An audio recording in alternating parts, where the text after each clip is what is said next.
तो numbers CAG report में रखे जा रहे हैं, उस पर पत्रकारों को क्या सोचने की जरूरत है? अगर वो घाटा बता रहे हैं, वो कह रहे हैं कि लाइसेंस फीस में छूट दे दी गई 144 करोड़ की कोविड में शराब वाले लाइसेंसेस को, तो इसमें क्या छिपाने की जरूरत है?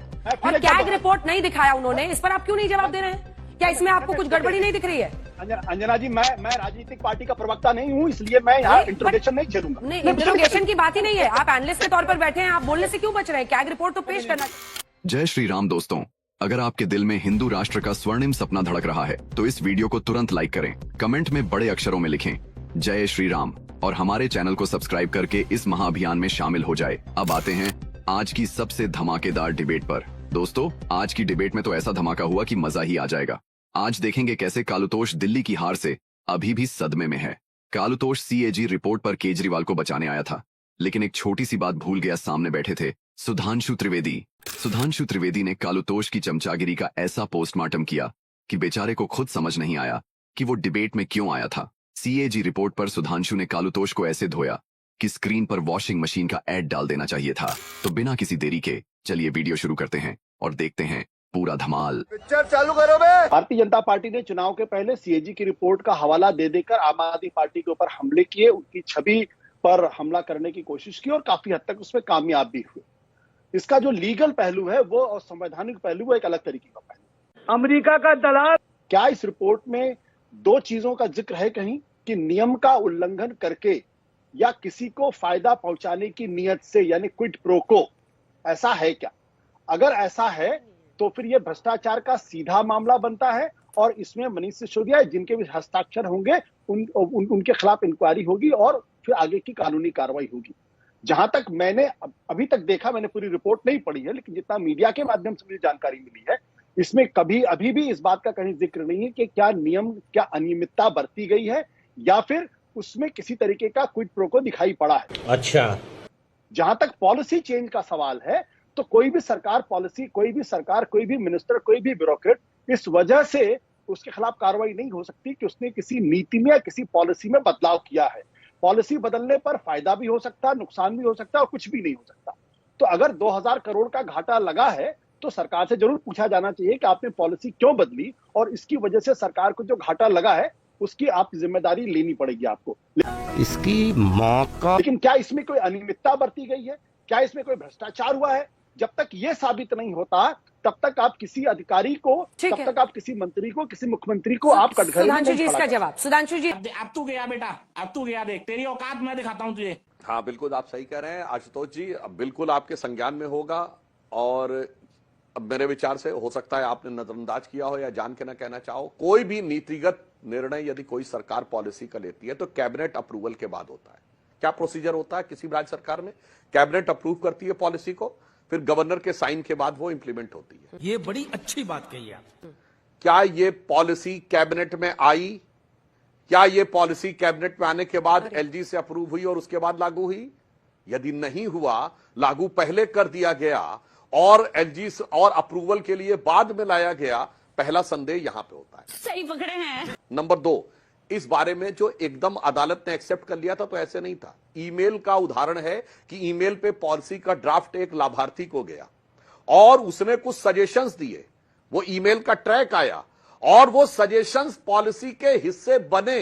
इसीलिए जब जांच एजेंसियों ने मांगा तो दर्जनों की संख्या में मोबाइल गायब, जो नष्ट कर दिए गए, और अनेक लैपटॉप गायब हुए। देख रहा है बिनो। इन सब चीजों से प्राइमा फेसिया जांच हुई। और रही बात इसकी, जो आपने कहा पॉलिसी कोई भी बदल सकती है और उससे लाभ या हानि हो सकता, तो मैं ये भी बताना चाहता हूं 2G घोटाला हो या कोयले का घोटाला हो, ये सारी की सारी चीजें पॉलिसी के ऊपर ही सीएजी ने अपनी रिपोर्ट में कहा था। पर मैं सिर्फ ये कहना चाहता हूं, अनेक राज्यों के खिलाफ सीएजी की रिपोर्टें आई हैं, पर कम से कम राज्यों ने उनको सदन के पटल पे रखा है। यह नई राजनीति का नया किरदार था जिसने कि उसको कभी सदन के पटल पर रखना ही उचित नहीं समझा।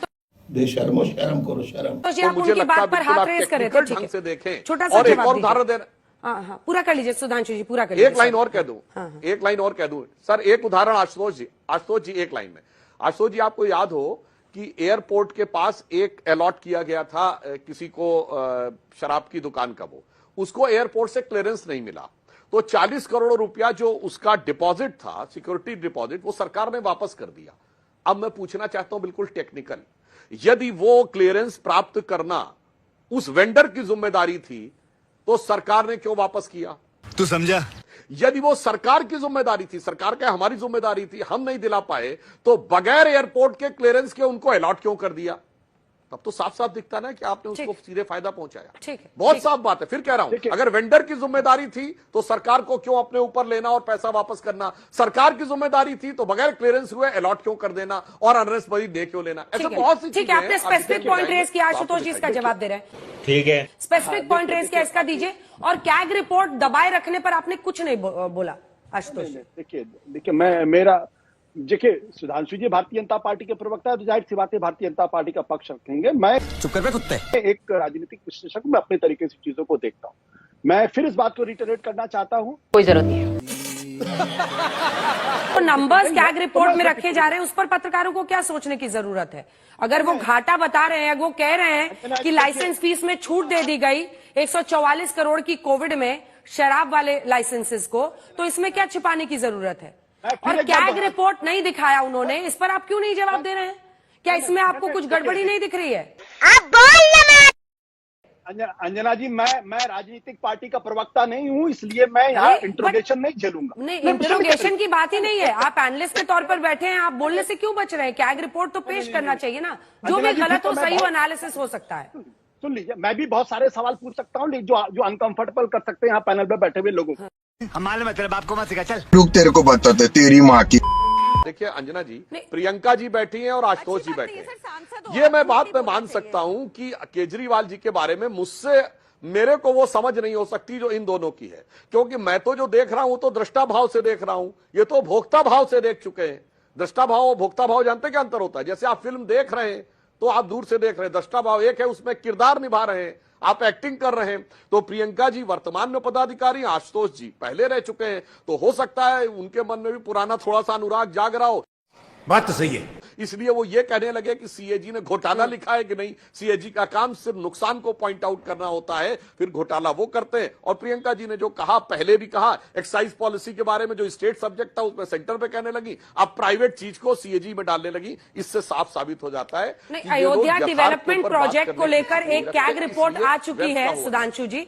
अयोध्या डेवलपमेंट प्रोजेक्ट को लेकर कैग रिपोर्ट आ चुकी है, कैग रिपोर्ट आ चुकी है अयोध्या डेवलपमेंट प्रोजेक्ट को लेकर। चलो भाई देखो अब मैं क्या करता हूँ।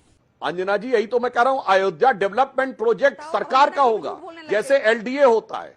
जैसे मान लीजिए डीडीए है तो डीडीए अपना प्रोजेक्ट बनाएगा, अलग है। स्वामीनारायण मंदिर बना, उसका डीडीए के डेवलपमेंट प्रोजेक्ट से कोई मतलब नहीं। इन्होंने तो कहा चुप साली। राम मंदिर में घोटाला हुआ। अरे भाई, राम मंदिर राम जन्मभूमि न्यास ने बनवाया, प्राइवेट पैसे से बनवाया, वो तो सीएजी का हिस्सा नहीं है। अब अगर अयोध्या में राम मंदिर की वजह से एयरपोर्ट बना तो उस एयरपोर्ट का राम जन्मभूमि न्यास से कोई मतलब नहीं। अगर अयोध्या डेवलपमेंट के तहत आसपास की सड़क बनी तो उसका राम मंदिर से कोई मतलब नहीं, उसका सरकार से मतलब है। तो बहुत क्लियर समझिए, सरकार का पैसा और दर्शन स्कीम को लेकर हिंदू धर्म के विरुद्ध कोई ना कोई मुद्दा खोजना था तो दिल्ली की सीएजी रिपोर्ट पे राम मंदिर ले आए। तो पहली बात तो ऐसे लोगों को आप उतनी गालियां दो जितनी आपको आती हैं, जितनी नहीं आती लोगों से पूछ कर।